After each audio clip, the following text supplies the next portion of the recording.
언론은 비상계엄과 소비 침체, 환율 이것이 내수 경기에 덮친 삼각파도라고 지적했습니다.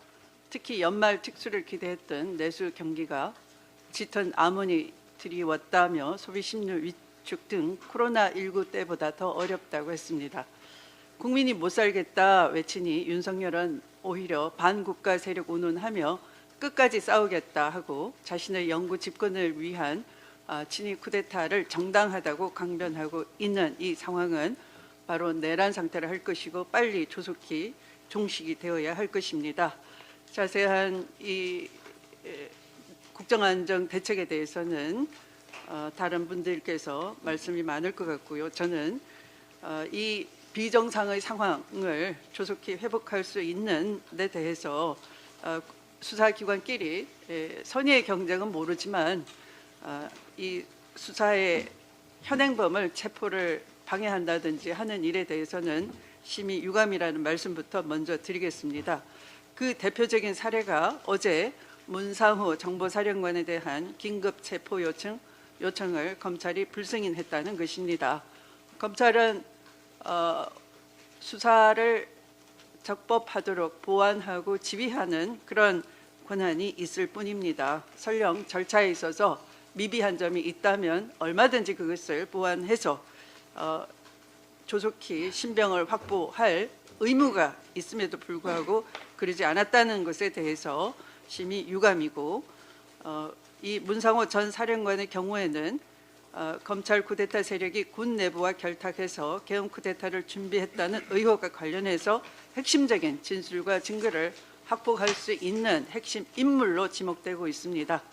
그럼에도 검찰은 재판권이 군사법원에 있다는 이유만으로 긴급 체포를 불승인했음을 심각하게 우려를 표명하고 유감이라는 점을 다시 한번 강조드리겠습니다.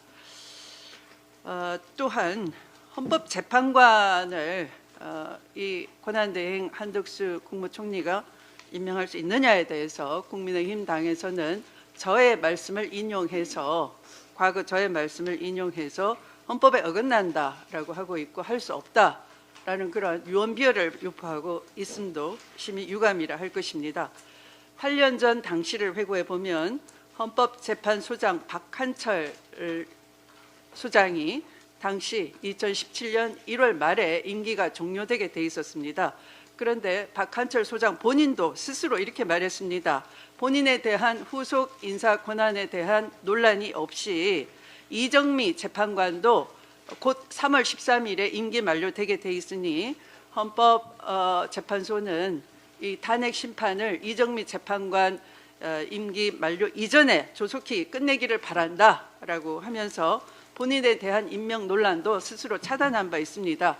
그랬던 것은 박한철 소장 자체가 대통령 추천으로 들어온 사람인 것이고, 대통령이 탄핵 소추로 인해서 직무가 정지됐기 때문에 자기 권한을 행사할 수 없다는 당연한 순리를 얘기한 것입니다. 그래서 위헌이라는 것이었고요.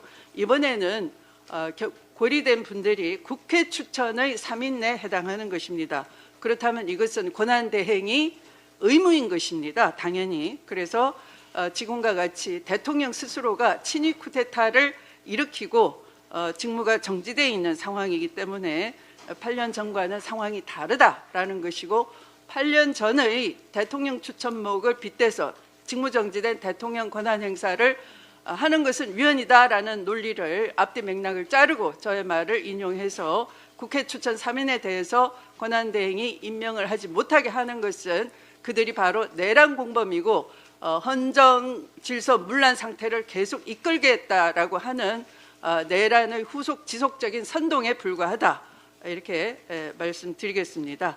조속히 윤석열 탄핵과 내란 업무의 진상 규명을 다하기 위해서 또한 노력할 것이며, 아울러서 민생 회복과 국정 안정을 위해서 더불어민주당은 최선을 다할 것을 약속드리겠습니다. 감사합니다.